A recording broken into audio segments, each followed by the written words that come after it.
All right, welcome to the show. Actually, really excited about today's guest. He wrote Just Friends with Ryan Reynolds and also Brain Games starring Keegan Michael Key, and I believe he's Emmy nominated for that. Congratulations. This is Adam Tex Davis. Welcome to the show.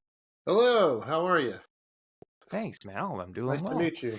I will clarify the Keegan Michael Key season of Brain Games. I did not work on. I worked on the first 5 seasons, and wasn't Emmy nominated for that. So I just don't want to take credit for stuff I didn't do. But yeah, we did about 50 episodes. We had a host named Jason Silva. That was the beginning of the Brain Games TV show. So That's awesome. Still Emmy nominated, bro. Emmy nominated for that season. Yeah, Michael Keegan Key didn't Hell get yeah. nominated. He didn't get nominated. There you go. Well, congratulations. No, I appreciate the clarification. Yeah. So walk me through your journey, man. Like, how you got into screenwriting, getting your first big break, and what brought you to here? So I've always loved writing. And, Okay. ever since I was a kid, I saw Star Wars and I immediately went home as like an 8-year-old and I wrote the whole story of Star Wars in my own words from my memory because That's awesome. I was just so excited by it. And, I didn't know what I was going to do. I was a big Stephen King fan, so I thought maybe I'd write Okay. horror novels.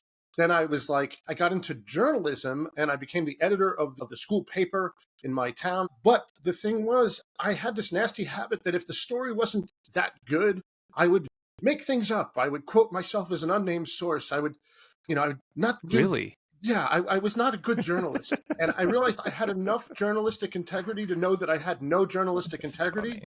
So I said, you know what? How do I translate that into something? And screenwriting was like, this could be like bad journalism. Like you take something, it's like a kernel of something true, and then That's you great. embellish and you come up with the better things, the wittier lines, the funnier moments, or whatever. So I went to NYU Film School. All right. Fun fact: I saw one of your last episodes was on Joker 2. Mr. Todd Oh Phillips. yeah. Yeah, Mr. Todd Phillips was actually my roommate in college. Um, That's amazing. So yeah, and so we actually starred together in my student film, and that got some notoriety. It was pretty ballsy. It was a dark comedy, and people either loved it or hated it. And like, I think I entered 40 film festivals, and it didn't get into 30, but it won the other 10. So it was like That's this awesome. polarizing, fun movie. Yeah. And then I wrote some scripts on my own, and lo and behold, actually, a manager saw my film and said, "What else do you have?" And I said, Really? "Yeah." And it was going around L.A., on the underground sort of circuit. All A right. lot of That's the cool. assistants were passing it around and stuff. And Okay. this manager said, "What do you, what else do you have? I can't do anything with your student film, but what else do you have?" And I Yeah. had written 4 scripts, and I said, "I have 4 scripts." He said, "Send me your best 2." So I sent the best 2 that I had, and he signed me, and then I was able to get an agent, and then together, using bad journalism, I remembered the time I was in the friend zone with this girl for 2 years, and that sucked. So I wrote Just Friends based on that experience, Oh and wow. I knew it had a shot when my manager said, "Hey, is this about me?"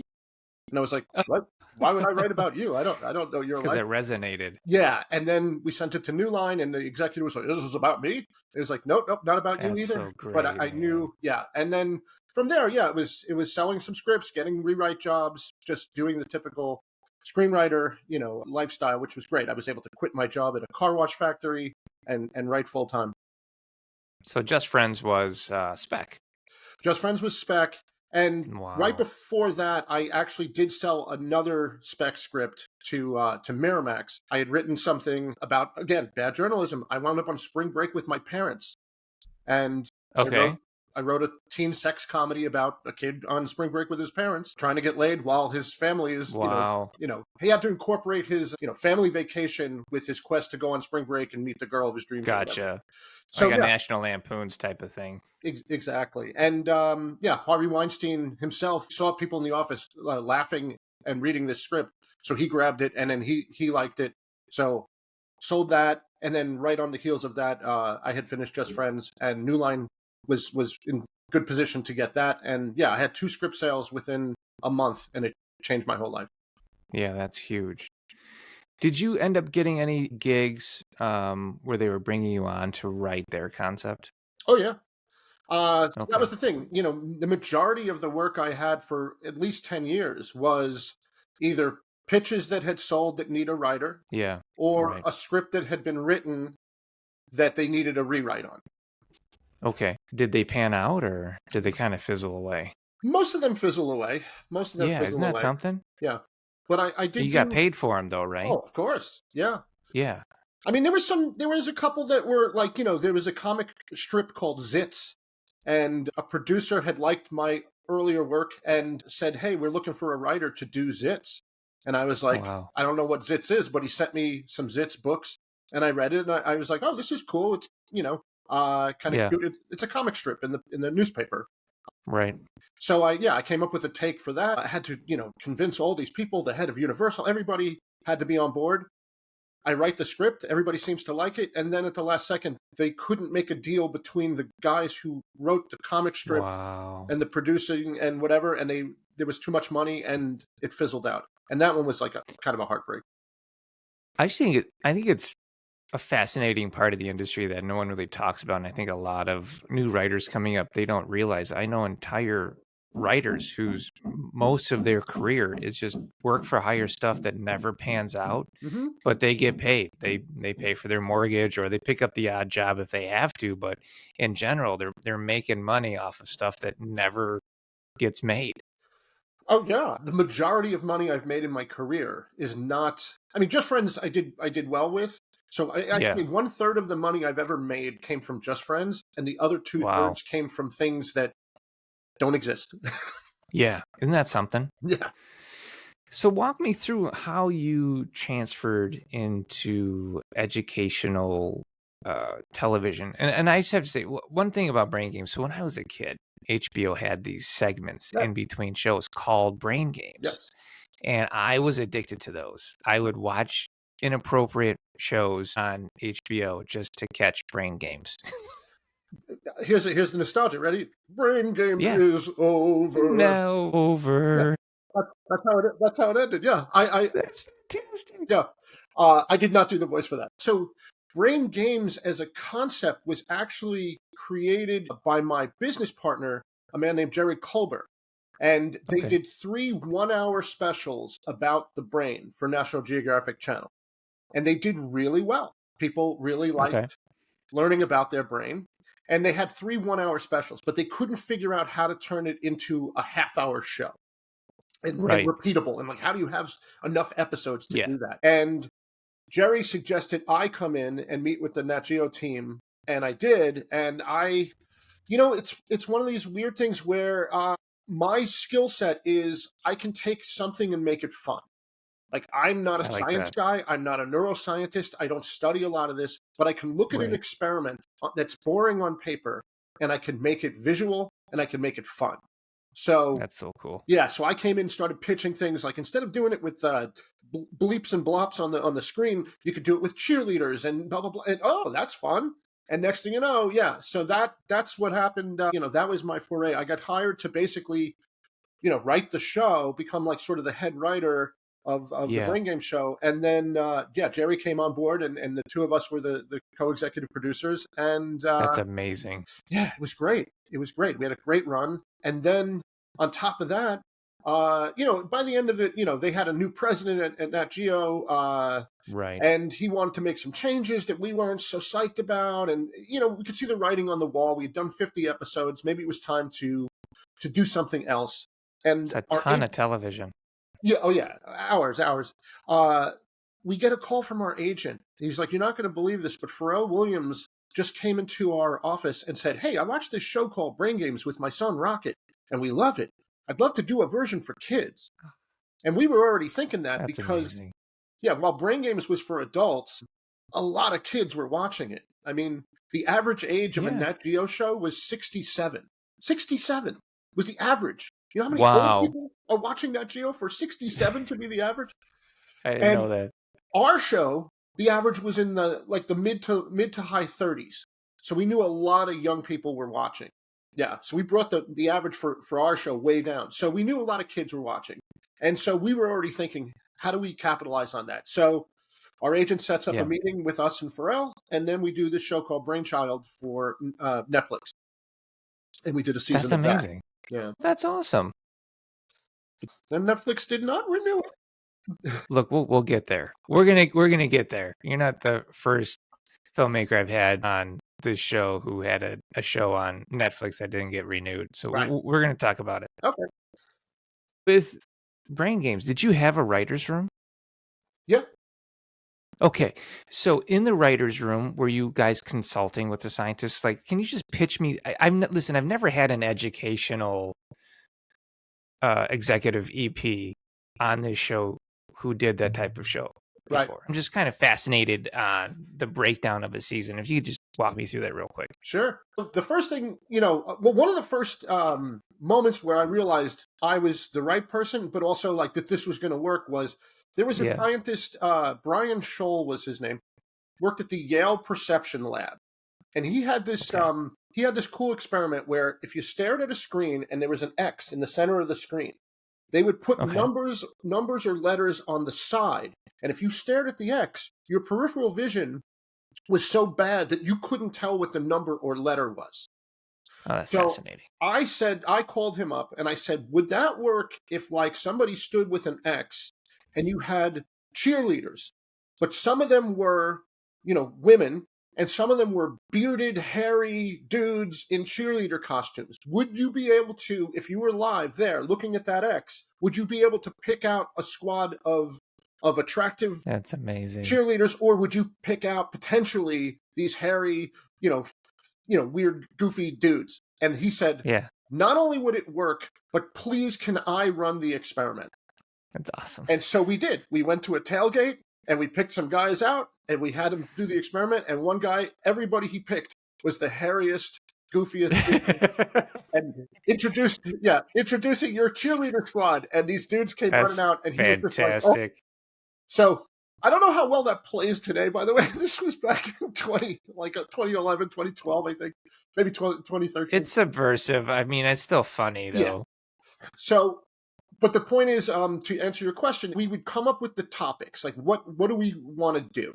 Focus, memory, attention, things of that, anger, things of that nature. Then we would find researchers who had done studies in those fields, reach out to them, try to get some kind of game or something that we could do, an experiment or something in that realm, and then retrofit that into the show. And usually the earlier seasons in particular, we would try to get the researchers themselves to actually run the experiment or be on camera to explain it. Yeah. All right. So, I mean, you got Pharrell. You did Brainchild on Netflix. Netflix is notorious for not releasing numbers publicly. And what I find interesting about Netflix is that their algorithm is so ingrained in what you watch that they can pick out which actor is most marketable for what type of show and then have that show made with that actor. Yet they still won't do anything over 3 seasons because that's when they say they lose money. Right. So after 1 season, walk me through it. All right. So here's the thing. This is the phrase I use. Our show was so successful that they canceled it. That's what? Right? Doesn't make sense, right? Until you realize, okay, we made that in 2018. They just started releasing numbers this last year, right? Okay. 2024 numbers came out. Brainchild is still in the top 15% of all Netflix programming. Dude, that's incredible. The money they spent in 2018 is continuing to pay dividends today. Yeah. Thus, they don't need to make more. They don't need to spend money because every year a new crop of 7 and 8-year-olds come and discover Brainchild. So it's just a machine that keeps... How many episodes did you do? 13. We did 13 episodes. They're still timely. That's insane. Timely. I'm trying to wrap my head around that. Is incredible. I mean, it's a compliment. The problem is you're not seeing a dime from it because they pay you out. You don't get residuals with Netflix, which is ridiculous. No, you do not. This was pre-strike. Mm-hmm. So my God, I mean, I guess a 7-year-old would probably rewatch those 13 episodes over and over because I think that's what they would do. 100%. We still have a Brainchild Facebook page. I still get almost Wow. every week somebody asking, is there going to be more? My kid has devoured each episode 100 times. They Yeah. want more. And it's like, I can't do anything. But what I can do is I can point them towards Who Smarted, which is our educational podcast that we do Okay. from the team that made Brainchild. And we do a science/history podcast that's 3 times a week and cover all kinds of science and history topics. And I tell That's them, cool. check out Who Smarted. You know, it's So is all right, is Who Smarted on YouTube as well? it is in just the most basic sense. It's like, you know, Okay. you could play an episode, and I think it's on YouTube. We're really trying to keep the numbers on the podcast side. On the for the podcast? advertising, yeah. Walk me through what an episode is like there, because I mean, obviously, Brainchild is visual, right? So your podcast is more narrative? Yeah. Well, we have a trusty narrator character that we created, Okay. who every episode goes on some adventure, and he could go to space. He could go to the ocean. He could meet Yeah. an animal. He can go inside the human body. He could, you know, discover, weather issues, natural disasters. Like every episode, as long as there's a whiff of history or science, we can cover your favorite foods. Where do they come from? And kids will suggest topics all the time. Great stuff. Do an episode on Formula One. Do an episode on socks. Socks. They want to know where socks came from. I don't know where socks came from. That's great. You know, we've done all kinds of stuff. Especially the food episodes do great. French fries, pizza, broccoli. You know, so every episode, yeah. It's the one big thing as a writer is, you know, with screenwriting, it's all show, don't tell. But with podcast, it's all you got is tell. So how do you tell it in the most creative, fun way? And what we do is, we put our narrator character all over the place. Anything in the show can talk. He can be talking to a chinchilla one week. He can be talking to a panda. He can be talking to your intestines. You know, whatever is on the show, he can be talking to. And we have fun. Oh, that's neat. Yeah. And we make it for families. We don't want just the kids to hear it. Like we try to make it so that the parents aren't annoyed and tell the kids to put their headphones on. Like we want everybody to listen to it in the car. Fun facts galore. They're 15-minute episodes. You can listen to 1 or 2 on the way to school, on the way home, snack time, meal time, bath time, bedtime. It's like the perfect show. And we started it during the pandemic, and it blew up. It's now one of the top kids educational shows. So, are you doing like soundscape too, or are you trying to make it kind of immersive if they're in a car or anything like that? Yeah. I mean, you know, if if they're in an airplane, you'll hear airplane sound. If they're by an active volcano, you'll hear. But we don't want it to be too constant because that could be annoying. So you want to strike a balance. Yeah, exactly. But we have a great team. This guy Josh Hahn is an amazing audio guy who can just really paint the picture with the sound. That's awesome. It's called Who Smarted? Yeah. I wish it was around when my son was little. We say the same thing with our daughter. That's pretty great. But my daughter does do voices on the show.